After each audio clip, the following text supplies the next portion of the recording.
Fondée depuis 40 ans, la société Ebel Traiteur n'a cessé de s'agrandir par le développement de l'organisation des réceptions et du tourisme d'affaires. Elle représente une moyenne de 70 salariés répartis sur toute la France de l'Ouest et en Île-de-France. Une démarche entreprise depuis 2006, le développement durable a permis à la société d'acquérir un certain bon sens, tant sur le développement des produits que dans le comportement de chacun au sein de l'entreprise. Monsieur Yves Sauvestre, PDG d'Ebel Traiteur, nous fait part de la contribution de l'entreprise en faveur du développement durable.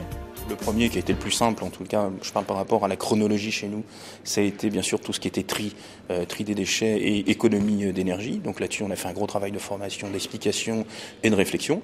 Aujourd'hui, on a réduit par 6 notre quantité de déchets type carton. On ne jette plus de polystyrène. On est passé sur 7 familles de tri. Tout ça en ayant une négociation avec la communauté urbaine de Nantes. Et puis après ça, on est passé sur plutôt de l'éco-conception de nos produits, puisqu'un déchet est d'abord et avant tout une marchandise à l'entrée de la chaîne de production. Donc aujourd'hui, nos produits, tous ceux que nous développons, font en sorte de prendre ces critères d'éco-conception en place. Alors, on a pu citer le pain surprise. En fait, le pain surprise, chez nous, était générateur déjà et avant toute pénibilité du travail, puisque c'était 7 opérations pour produire un pain surprise. À côté de ça, en termes d'image, on en a vu et revu tous sur des cocktails. Ensuite, en termes de déchets, il faut savoir que nous jetions 500 grammes de pain pour 900 grammes de pain consommé, c'est-à-dire qu'un produit de base d'1,4 kg, on en jetait 500 grammes. Et puis en termes d'hygiène, puisque n'importe qui mettait la main sur la tranche de pain que vous alliez manger après. Aujourd'hui, nous avons créé un pain surprise sans croûte, quelle qu'elle soit, c'est-à-dire que tout produit acheté est consommé, et on a réduit de 58% le temps de production de ce pain surprise, et donc la pénibilité du travail, avec 3 opérations au lieu de 7. Un exemple concret, ce serait le film, ce que nous appelons le film à palette, qui a été une période considérable, le besoin pour filmer tout ce qui était palette, ce que nous appelons les paniers traiteurs. Donc nous avons éliminé cette partie film, là où on mettait, mettons, 6 à 7 tours pour bien filmer la palette. Aujourd'hui, on utilise des sangles qui nous permettent de bien maintenir les caissettes au départ et de filmer juste le besoin pour protéger les produits.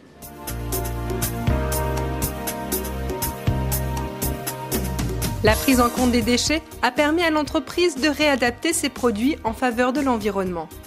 Exit les verrines et couverts en plastique, les nouveaux produits Ebel Traiteur sont 100% consommables.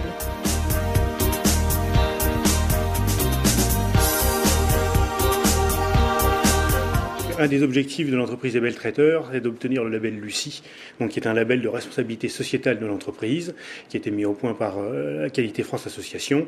Et donc, mon rôle dans l'accompagnement, c'est que l'entreprise assimile bien les principes du développement durable, et aussi, et surtout, je dirais, c'est de les rendre opérationnels et concrets dans l'entreprise. L'impact carbone, en fait, ça a été notre première démarche, une des premières démarches qu'on a lancées chez Ebel Traiteur, en réalisant le bilan carbone, en réalisant Carbone Menu, qui est un outil de valorisation d'impact carbone pour les différentes prestations que l'on peut réaliser.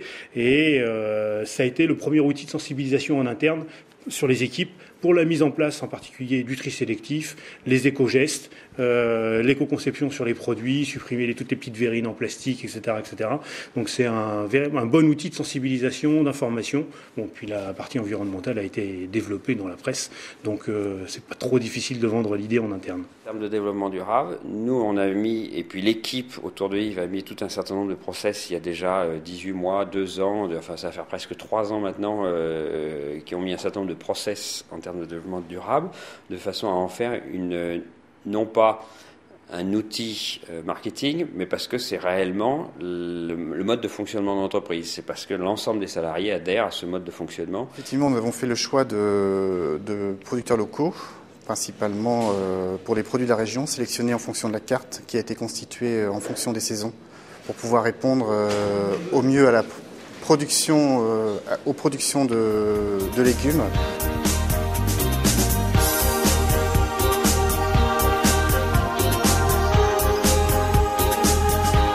Ce trophée va nous apporter certainement beaucoup de choses. En tout cas, déjà la satisfaction du travail bien fait. On est vraiment ravis. On s'implique tous les jours pour que le travail soit bien fait au service de nos clients. Et ce trophée est une vraie récompense pour nous. Nous sommes très heureux. En plus, nous sommes la première TPE à être lauréate de ce trophée. Donc, c'est quand même 2 ans de gros travail chez nous, y compris avec la sauvegarde qui aujourd'hui est terminée. Et en fait, ça vient couronner 2 ans de dur labeur, d'efforts, mais c'est ce qu'on pouvait espérer de mieux. Moi, je voulais surtout saluer la force que chacun des membres de l'entreprise a eue pour revenir tous les matins, sachant qu'on avait une épée de Damoclès au-dessus de nous, et tout en ayant l'intelligence de continuer à se battre pour qu'on avance et qu'on soit meilleur tous les jours, y compris dans le cadre de la RSE.